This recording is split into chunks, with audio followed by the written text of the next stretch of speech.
The Ultimates was originally conceived to be the Ultimate Avengers.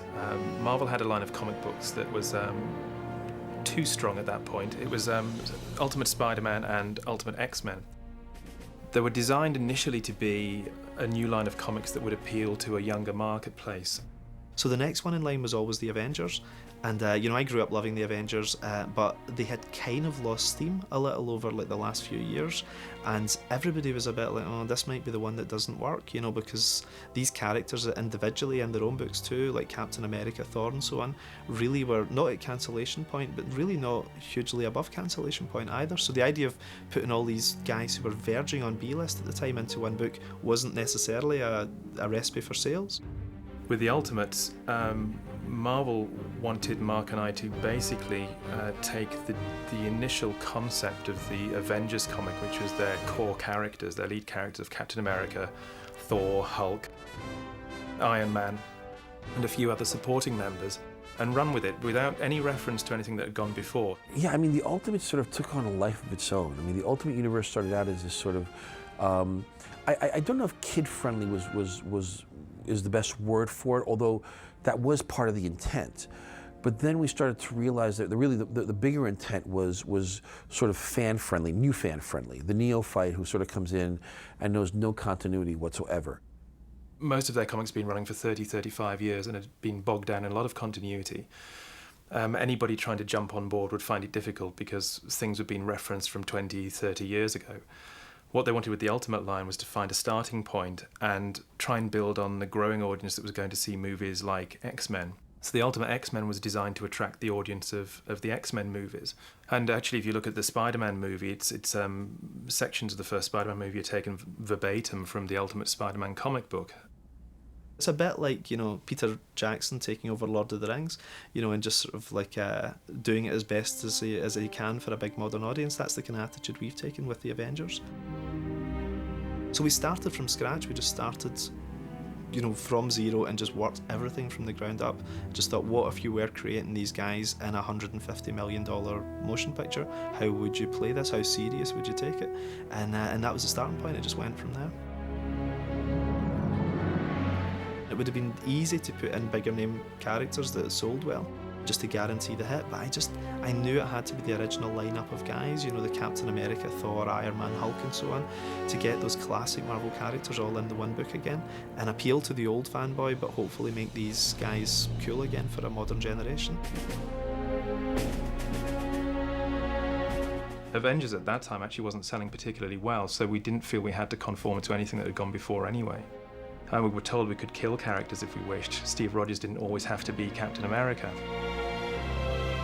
The real departure point came when we realized that Captain America had been treated like a superhero, like a Superman character, where in fact he was a soldier. The core of his character was that he was a man who wanted to join up in 1940 so badly, even though he got rejected time and time again, he joined up for this super soldier program and became Captain America. So that was it. That was what was lost from the character in our minds, was that he was a super soldier. And once we brought in that military aspect, suddenly the genesis of how the team could come together as a modern-day nuclear deterrent, as these people of mass destruction were being created across the world. It was the modern equivalent of nuclear weapons in the 60s, which, of course, was the basis of many a story. The Hulk's origin came out of a nuclear bomb, a gamma-radiated bomb in the 60s, but today we didn't really have those same concerns, but we'd also witnessed destruction on a huge scale after September the 11th. And so the Ultimates was born as an anti-terrorist unit, the kind of people who would defend the world against the potentially indefensible. When Mark and I first decided we were going to head down the more military route, we brought in Nick Fury because he was the leader of Marvel's military unit, or anti-terrorist unit anyway. We both had the idea simultaneously that he should be black. I remember having this argument with other creators at the time I was starting to work on Ultimates, where people were saying to me, you can't change characters like Nick Fury, for example. You can't make him too different from the classic Nick Fury of the 1960s, because brilliant guys like Jim Steranko had sort of defined that so well. But the thing I said to them is, you have to remember that Jim did those stories like 30, 40 years ago now, and the idea of cool back then was Rat Pack cool. It was Frank Sinatra and guys in black suits and thin black ties and so on. Fury as a ranking black general seemed to make sense. And it seems to have worked, because the most popular Fury's been in a long, long time. And then we decided who else we wanted to take from the various available characters, such as Giant Man. Well, the idea of a 60-foot to 100-foot character walking around Manhattan was too good to resist. Obviously, once we've got a big character, we wanted a little character too, so we had the shrinking woman Wasp. So they were picked more because they were visually interesting than any particular use that they might have in a team. The reason we redesigned the characters was simply because I think that there was, in many cases, the costumes that they had were based more on the idea that they might look all right rather than they had any particular function or purpose, or certainly any internal logic. Costumes have tended to be spray painted onto naked bodies for much of the last 20 years. When you look at it objectively, it does seem a little bit silly. If you were creating a team like the Ultimate, you'd look at militaristic materials, Kevlar and hard-wearing materials, combined with the kind of extreme sports usage, people who can run fast, people who have to leap a long way. Extreme sports is where it's at for the costumes, I think. It has to work, or at least be perceived to work. For instance, Giant Man's costume has a lot of ribbing around the sides and almost a concertina effect. It suggests, even though it doesn't happen, that the costume could grow with him as he grows. Captain America's uniform needed to be a little bit more militaristic, so we started to think about seams and belts and more of a helmet than a mask. The basic idea behind Captain America is a really nice, simple one. It's one of those things that, it was World War II, feel-bad times, so you create a feel-good character, who's dressed in a red, white and blue costume and goes off to fight the Nazis. And everybody loved it at the time, but unfortunately, when World War II ended, there isn't a lot of call for those kind of stories. But Stan Lee and Jack Kirby revived the character in the 1960s, and what they did was they had him frozen in ice back in the 1940s and resuscitated in the 1960s, and it was just a plot device really to bring him back into the modern world, but it was never really kind of played with that much in terms of the man out of time aspect of the character. A guy who grew up in one era suddenly finding himself in another really seemed to me like the most interesting part of that character. Bryan and Mark have made a very, very bold statement that this is really a man who belonged 40, 50 years ago and does not really belong here today. His relationship with Janet Van Dyne, which is kind of a budding romance, you can see in the conversations that they have that she's upset because all he wants to do is sit around and listen to, old Bing Crosby records and all, because that's what he's familiar with. That's his music. That's his day. Mark and I had this moment from the minute we knew we were going to use Captain America. We didn't know where we'd use it. We had a scene in The Ultimates, Volume 1, where Captain America, who has a big A on his head that stands for America, was beating up a bad guy at the end, and just before the killer blow at the end, the bad guy says to him, do you want to surrender? Do you want the surrender cap? And he says, surrender, surrender. Do you think this A in my forehead stands for France? Right? It was relevant simply because it was Captain America in 1940s, and it would have been relevant to a soldier, a US soldier of that time. Now, at the time, I remember thinking, that's a good little gag, and I just sat and wrote that in, and I had no idea the shockwaves it was going to cause all across the industry, I took flack simply because I was the one of us that attended a French convention shortly after that issue came out. Every French reader I had, I think, just instantly became alienated at that moment. I had to do a number of interviews, both live on stage and for various French magazines, which unfortunately wanted to bring this up, and I had to keep saying, look, this wasn't my idea. It's just Mark, I just drew it. I didn't know what the dialogue was going to be. I had no ideas at all. And I haven't done a book signing in France since then, but I had a few angry letters, But it seemed a nice one-liner at the time, so in my defence. I remember getting a lot of letters from people saying, how could Mark Millar make this kind of blatant political statement? But that's what Captain America would say. This Captain America would say that. This wasn't Mark Millar pulling his strings. That's exactly what this guy would say. Again, it's an interesting take on the Avengers characters, and I think sort of a more real-world take. And because of the fact that it's real world, it was tough for us to just say, what, let's pull the camera back and look, guys. It was too far gone at that point, and it was too wonderful a car wreck to turn away from. Well, what we've tried to do with the Ultimates is make violence mean something. Like, superhero comics are primarily about violence. It's usually two guys hitting each other. If two superheroes met, they would inevitably fight for the first few pages before deciding to team up and fight the guy who was actually the bad guy, inevitably also wearing a silly costume. So what we tried to do was like, well, you know, instead of automatically having a big fight every issue, maybe have a fight every 4 issues, but when it happens, it really means something. And we realised that maybe our first 9 issues of the Ultimates, there was only 3 fight scenes, and one of them was a big World War II action sequence with Captain America, and another one was just a guy beating up his wife.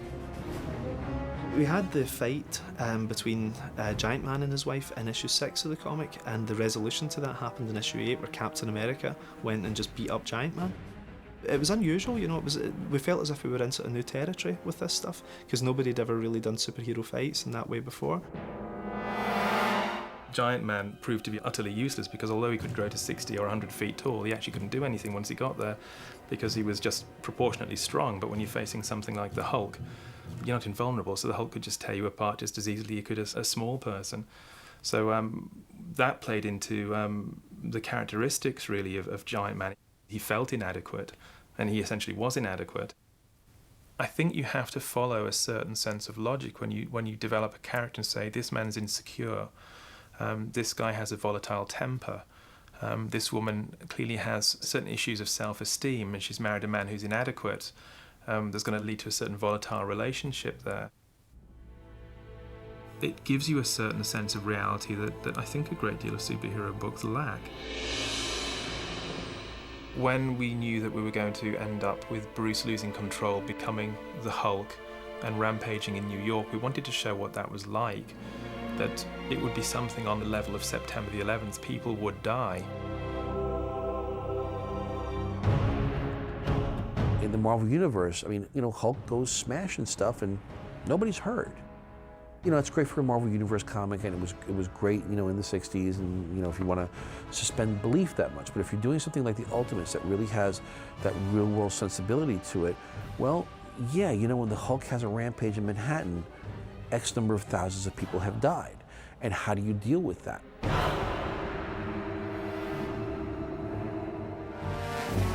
Because it wasn't the Hulk's book, we could use him in a slightly different way.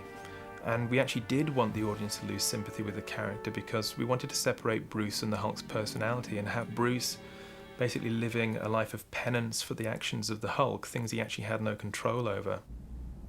Bryan is a master, and he thinks about everything he draws, every single panel that he draws. It all has to make sense to him.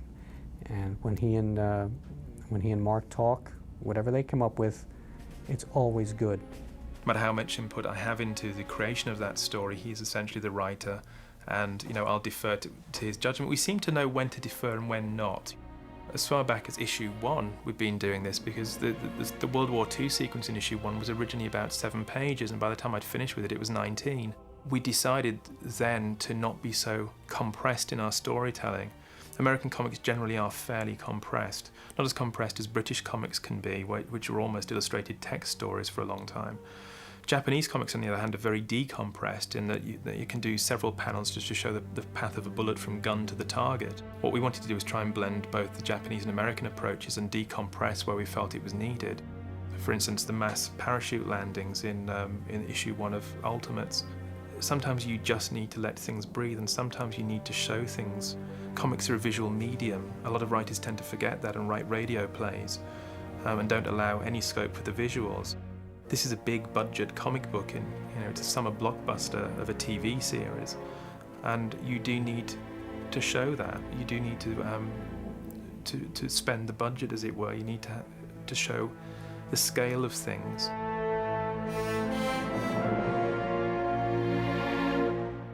Bryan's been probably, I would say, the most important factor in the book's success. I think, like, I'm only saying this, of course, because it's on camera, you know, but, like, off camera, it's all me, you know.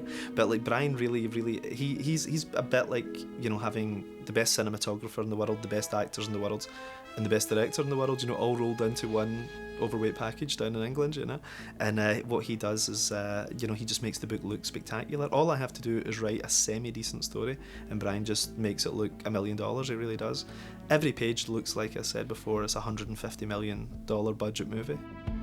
He was the guy I wanted. There was just nobody else could do this book, and I was offered lots of other big name guys, and I said to Marvel, look, I'd rather not do the book, you know, if I don't get to use Hitch, because he's the one guy I can see drawing this. It's a bit like being a director and having your eye on an actor to play a particular role. I just couldn't imagine this. It was like Sean Connery not doing James Bond. You know, you just had to have Bryan Hitch draw this thing.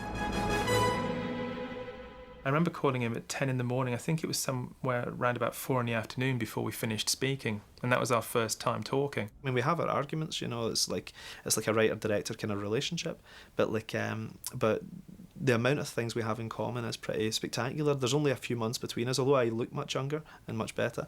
You know, there's only a few months age-wise between us, and we're both Northerners. We both grew up in the north of Britain. We both read all the same things growing up, and we're both into the same movies. I couldn't do what I'm doing on this comic unless Mark understood my approach to storytelling and wrote with that in mind. I mean, Mark very carefully structures his stories to allow me the chance, if you're going to use the analogy, to go away and direct them.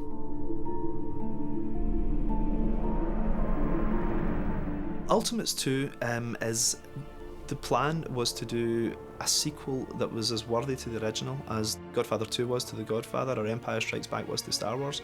And Bryan and I genuinely considered not doing it unless we were 100% happy with the material.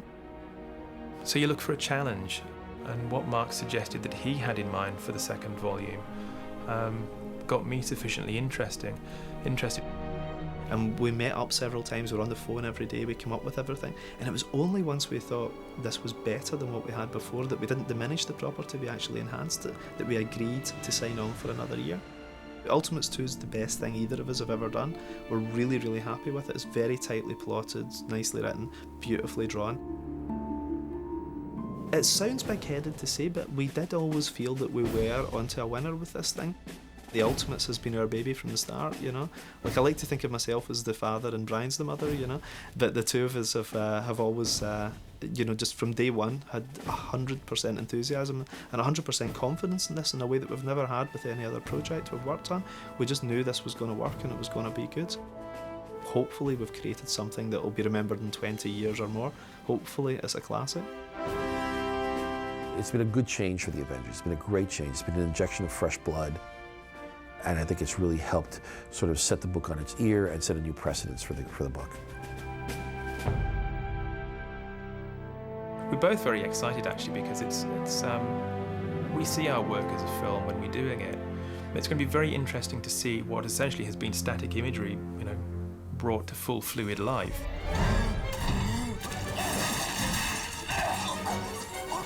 Better be careful, the tissue could be fragile. Somebody phoned me up and said that they were making the animated version of our comic, and I really thought it was one of my friends playing a prank on me. And because nobody at Marvel had mentioned it, and I was just sort of like grinning and sort of nodding and saying, yeah, of course, you know. And then they must have thought I was like, you know, so nonchalant about this guy. I just didn't believe it, you know. Ultimate Avengers was a unique opportunity for us to be able to get Captain America and Iron Man and Thor and Black Widow and Ant-Man and Wasp and Nick Fury and all these characters in one movie. The motivating factor for producing these movies is to create something that we could not do in live action. So we challenged ourselves to live up to that mandate that was given to us by Avi Arad. Animation is unique, that it makes it affordable. The challenge was to put a script together. We wanted to begin this journey with a great retelling of a classic, which is the Avengers storyline, and that was redone by Mark Millar and Bryan Hitch in The Ultimates. And it was a contemporary take on the Dirty Dozen of Marvel, where these great individuals who absolutely don't work together in the beginning are forced to come together to fend off a global threat. The reason we produced the movie in 2D primarily, although there are some scenes that have a little bit of a combination of 2D and 3D, is because we believe that the characters from the Marvel universe are so realistic that to do them in CGI would not allow us to capture the emotion that we want in these movies. I hope you understand. Hand-drawn animation is able to capture those subtle moments and gestures and movements and expressions that captivate audiences. It's been doing that since people wept at Snow White. And it's not that we ignored CGI. We absolutely have many CGI elements in the film, and it's where they helped us best. But we needed a story that could be expressed beautifully and emotionally, and hand-drawn was the way to go. As with any adaptation, you know, we have to take liberties in order to tell a story that works well cinematically, as opposed to in print. But we stuck closely in many areas. There were beautiful moments throughout the comics. Whenever we could take a panel or a scene in its entirety or just for a moment, we tried to include it. Because again, even Variety said at one point, this is the greatest film that'll never be made. And they were right, it was so cinematic. So there are places where, again, I think fans can grab their comic, put it to the screen, and see where they match up. My dearest Gail, if you're reading this, it means something has happened to me. My only regret is that I couldn't see you one last time. But what was most important wasn't just getting every shot, it was making sure that it stayed true to the original work that was created. And I think people who see this will feel the way they did when they read the book. They'll be moved in those same ways.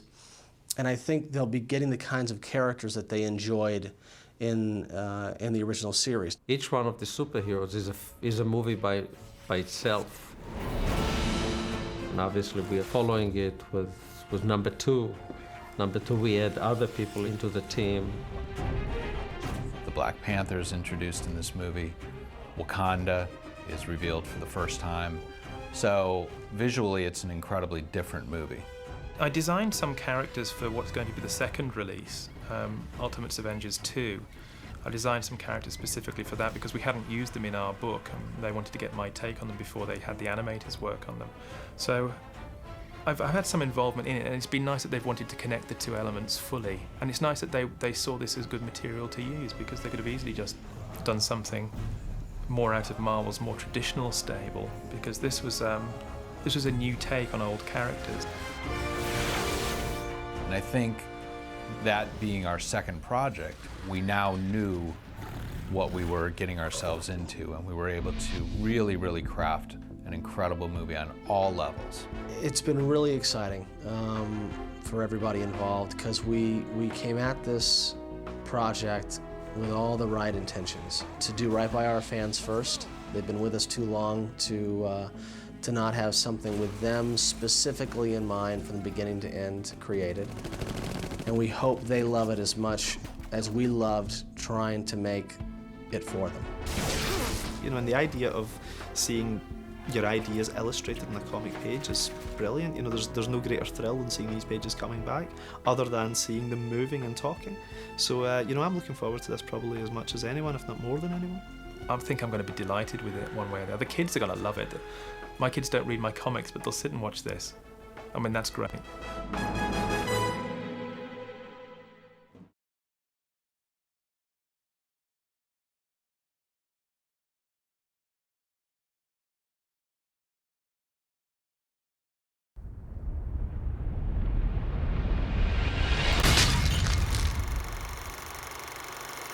Okay, you ready? Yes. What's a three-letter word for affirmative? Yes. The opposite of no? Yes. Which band sang Owner of a Lonely Heart? Yes. Height is the Japanese word for? Yes. Congratulations! You've just won a free meal at Tony Stark's House of Ribs. Are you excited? Yes. Hello? Foxy! Give me back my picture! I didn't take it! I didn't take it! Dude, I think we hit a bird! Ow. You have heard the evidence. The decision of the council will now be heard. Guilty. Guilty. Guilty. Asgardian mead. It's made from human hair and dirt. No thanks. Iron Man, is it true you're not wearing pants under your armor? Come on. We've been over all this before. It's true, and it does chafe. Now, if you'll excuse me, it's all-you-can-eat night at the House of Ribs.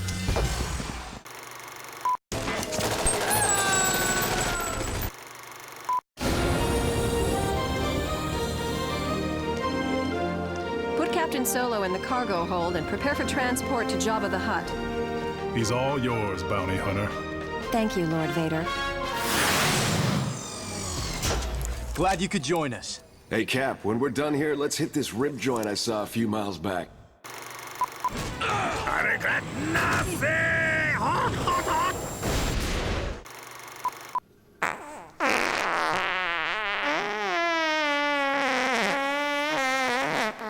Now that's just nasty. Here, this was in your jacket. I wanted to make sure you got it back. What the? Here, this was in your jacket. I wanted to make sure you got it back.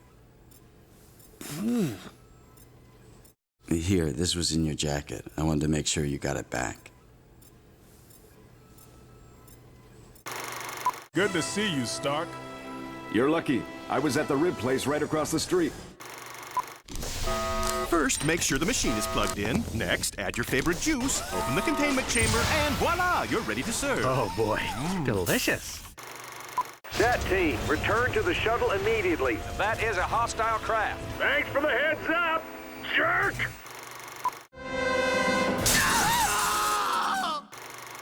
We're forming a team to fend off a global threat. So what do you say? This. And this. And don't forget these. Oh, and some of that. This. Oh, a little more of that. These.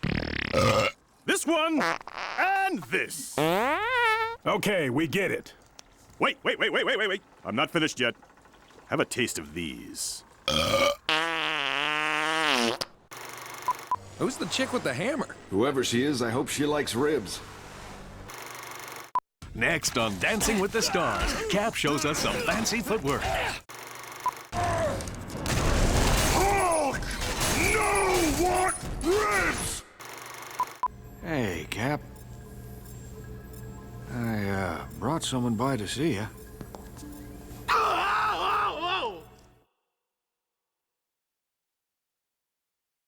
Tony Stark's House of Ribs.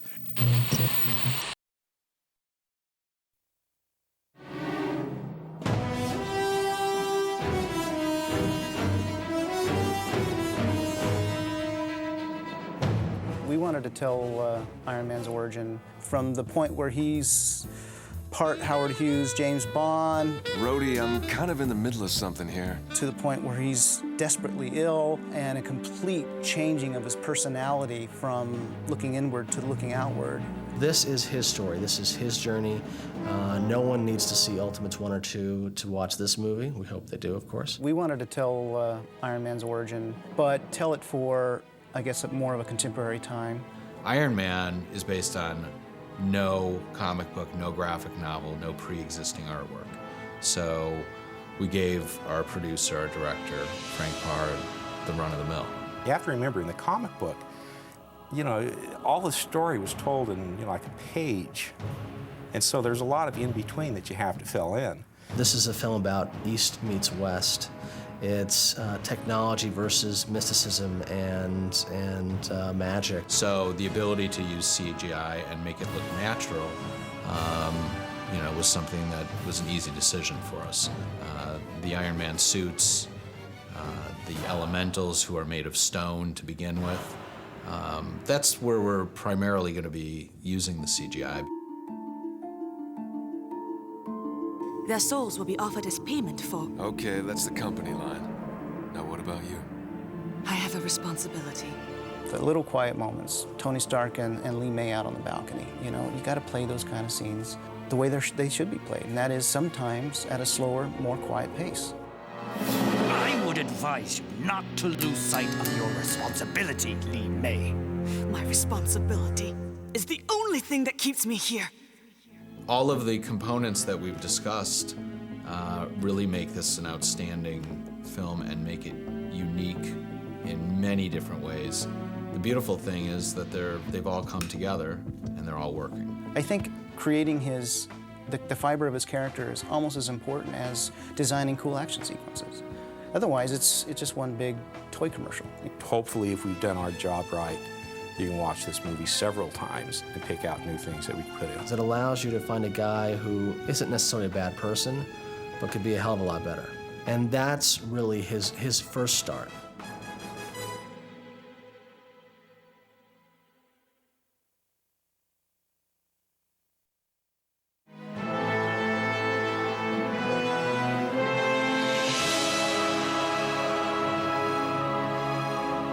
Stephen Strange, unlike Tony Stark, was not charming. Stephen is not a guy you like from the get-go. And he's not even a guy you like in the middle. When he was just a surgeon, I mean, nobody's just that big of an ass just because they're an ass. There's a reason behind it, and we explore that. I can't believe it. The great Dr. Strange has descended from his lofty tower to slum in the coma ward. Don't get used to it. So we were really starting from zero on an arc that needed to redeem him by the end of the movie. It really allowed Greg Johnson, our writer, and Craig Kyle and Avi Arad to develop a story that has a lot more emotion and spends a lot more time, getting to know these characters on a personal level. When you watch Doctor Strange, it's about Stephen Strange's humanity. It's about the journey. He had to actually go from the pit of despair up a mountain to the feet of the Ancient One in order to really find out what his destiny was. It's that journey that changes the man. He's also a man who has lost sight of a destiny he may not even been aware that he had. He was always destined to be the Sorcerer Supreme. He was always a healer. He was born and bred in magic, but never realized that.